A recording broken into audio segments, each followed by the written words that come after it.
Social মিডিয়ায় ছড়িয়ে পড়া কিছু ছবি নিয়ে চারদিকে তোলপাড় শুরু হয়েছে। সেই ছবিগুলো ঘিরেই এবার মুখ খুললেন জনপ্রিয় অভিনেত্রী জান্নাতুল সুমাইয়া হিমি। লাইভে এসে হিমি স্পষ্টভাবে বলেন, আমি বুঝতে পারছি না মানুষ কেন এমন করে। এই ছবিগুলো একদমই আসল না।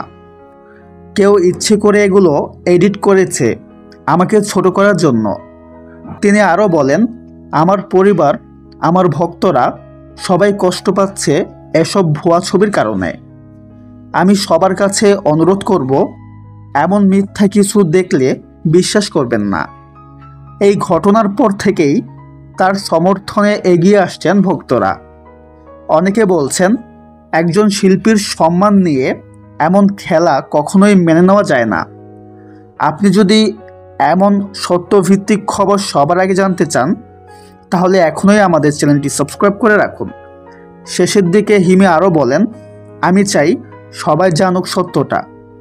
আমি সবসময় পরিষ্কারভাবে কাজ করি, এমন কিছু কখনোই করিনি যা নিয়ে লজ্জিত হতে হবে। সত্য এখন সামনে এসেছে, বাকি সিদ্ধান্ত দর্শকের হাতে।